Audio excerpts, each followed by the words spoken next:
आज मैं आप लोगों को ऐसी 3 टिप्स के बारे में बताने वाली हूँ जिससे आप लोग अपनी पढ़ाई में बहुत अच्छा कर सकते हैं। यकीन जाने अगर आप इस वीडियो को पूरा देख लेते हैं और इन टिप्स को फॉलो कर लेते हैं तो आप लोगों को इस पूरी क्लास में क्या पूरे स्कूल में टॉप करने से कोई नहीं रोक सकता।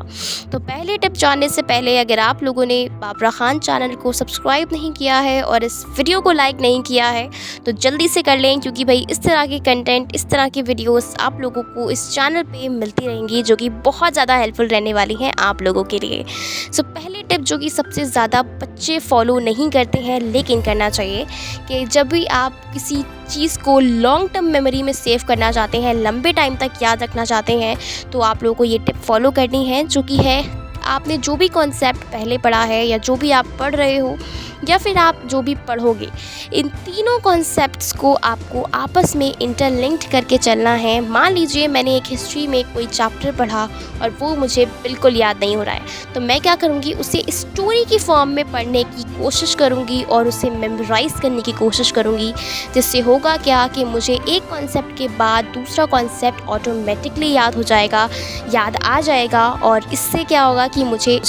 एक से दूसरा, दूसरे से तीसरा कॉन्सेप्ट अपने आप याद आता रहेगा। दूसरी टिप जो कि सबसे ज़्यादा आप लोगों को करनी चाहिए और बहुत ही इंपॉर्टेंट टिप है, टीच समवन। जब भी आप किसी को पढ़ाते हैं, वो किसी में आपका कोई फ्रेंड भी हो सकता है जिसको आप हेल्प कर रहे हैं, या तो कोई छोटा भाई बहन भी हो सकता है, या तो अगर आप फाइनेंशियल इंडिपेंडेंट होना चाहते हैं तो आप किसी को ट्यूशन भी दे सकते हैं। बिल्कुल फ़र्क नहीं पड़ता कि आप किस क्लास में हैं, अगर आप लोगों को आता है तो ज़रूर से आप ट्यूशन दें,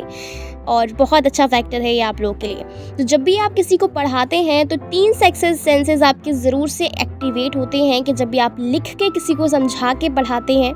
तो आपका होता क्या है कि फ़ोटो रिसेप्टर बहुत अच्छी तरीके से एक्टिवेट होता है। सेकंड, कि जब आप किसी को समझाते के पढ़ाते हैं तो आपका न्यूरल रिसेप्टर एक्टिवेट होता है। और थर्ड, जब आप इन दोनों चीज़ें करते करते जब आप अपनी वॉइस, अपना समझाता हुआ खुद समझते हैं, खुद सुनते हैं, तो आपका क्या होता है, फोनो रिसेप्टर एक्टिवेट होता है। तो चीज़ को मैं आप लोगों को एक एग्जाम्पल के तौर पे समझाना चाहती हूँ, कि जब भी आप किसी टीचर को देखते हो, जब भी आपकी कोई टीचर होती है,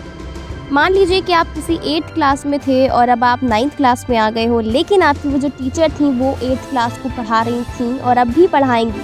तो क्या आपने ये सोचा है कि इतने लॉन्ग टर्म तक, 5-5, 6-6 साल तक, कोई 10-10 साल तक एक क्लास को कोई टीचर पढ़ा रहा होता है, तो आपने कभी ये सोचा है कि इतने लॉन्ग टर्म तक वो टीचर किस तरीके से उन सारे कॉन्सेप्ट्स को, उन सारे चैप्टर्स को याद रख पाते हैं? तो अगर आप लोगों ने ये नहीं सोचा है तो भाई सोचें, क्यों? क्योंकि इसी से आपकी ये दूसरी टिप निकल के आती है, कि जब भी वो आपको लिख लिख के बोर्ड पे बता रहे होते हैं या बोल बोल के समझा रहे होते हैं, और इन दोनों की वजह से जब वो अपनी वॉइस खुद सुन रहे होते हैं, तो ये तीनों सेंसेस उनके भी एक्टिव होते हैं और वो इसी टिप के ज़रिए वो लॉन्ग टर्म तक कोई भी चीज़ याद रख पाते हैं। और तीसरी टिप जो कि इसी एग्जाम्पल से आप लोग समझ सकते हैं, कि जब भी वो हर एक क्लास को एक साल बाद